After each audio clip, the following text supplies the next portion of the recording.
While Nigerian officers are complaining about poor welfare and zero equipment, the top office was allegedly drowning in a massive food scandal. We're talking about millions spent on inflated food items while the security of the nation was on life support. Now, details have emerged of that Monday night meeting at the villa where the president reportedly gave the former IGP an ultimatum: resign now or face the music. Was it the food scandal that finally broke the camel's back, or is there something even bigger? Let's unpack exactly why Egbetokun is out and Tunji Disu is in.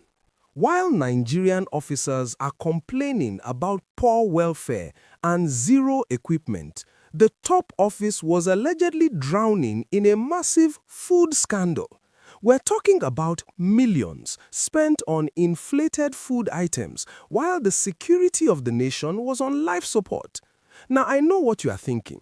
How does a man who was once the president's most trusted officer, the man who had his tenure specifically extended by an act of the National Assembly, suddenly end up resigning for family reasons on a random Tuesday? The truth is, the walls were closing in. Between a massive 100 million naira banking error involving his own son and a procurement file filled with edibles and inflated food contracts, the presidency had seen enough. The family considerations excuse, that's just a political soft landing. Today, we are going behind the curtain of the Monday night villa meeting and why Tunji Disu was the only man who could save the image of the force. Let's reconstruct what happened on Monday night, February 23rd. While many were focused on the interfaith fast-breaking event at the State House, sources tell us a very different conversation was happening in the inner rooms. The president was hosting governors, and the mood was supposed to be spiritual. But behind the scenes, the security reports on the president's desk were glowing red. We're talking about the rising kidnappings in Niger State and the mass killings in Kwara State just weeks ago. Reports suggest Egbetokun was summoned for a private sit-down. No cameras, no fanfare, just a direct question. How do we explain 100 million naira in your son's account while the country is on fire? When the answers didn't satisfy the commander-in-chief, the ultimatum was given. In the villa, when you are told to prioritize your family, it's the polite way of being shown the exit. By Tuesday morning, the letter was signed. Now, let's get into the most controversial detail. Victor Egbetokun, the IGP's son. The allegation, broken by investigative journalists, is that 100 million naira was transferred from the Anambra State Security Vote account directly into Victor's personal bank account. Anambra State, a state currently battling some of the worst insecurity in the East. That money was meant for boots on the ground and intelligence. Instead, it allegedly landed in the account of a young man with no official government role. The Force PRO tried to calm the storm, calling it a banking error that was corrected.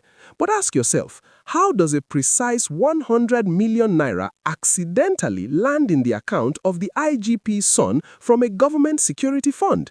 The public outcry was deafening. It painted a picture of family business inside the police force, while junior officers haven't seen a decent welfare package in years. And it doesn't stop with the son. Let's talk about the edibles. Detailed procurement records leaked showing that the Nigeria police force was spending staggering amounts on canned fish, milk, and biscuits, often at prices that would make a five-star hotel blush. We're talking about over 51 million naira paid to a company called Hamat Caterers just for feeding and allowances for the IGP's escorts over a short period. Think about that. While our brothers and sisters in the force are buying their own uniforms and fueling their own patrol vans, millions were being signed off for refreshments at the top.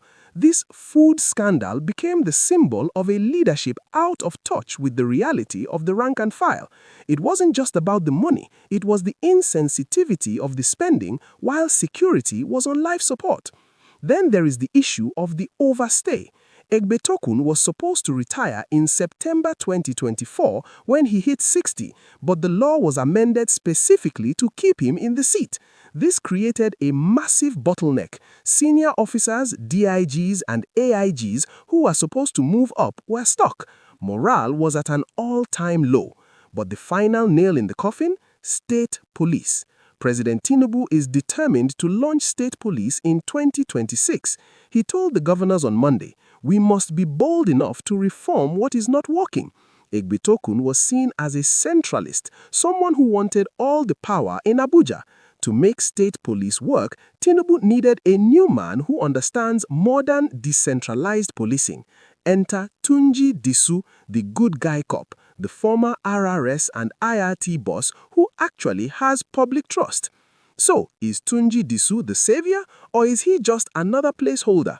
And will there be an actual investigation into the 100 million naira and the edibles contracts, or will it all be swept under the carpet of family considerations? The exit of Egbetokun is a loud message from the villa. No one is untouchable. But for the average Nigerian, we don't just want a new face. We want a police force that works for us, not for the family. What do you think? Was Egbetokun really axed because of the food scandal, or was it the state police move? Drop your comments below. I read every single one.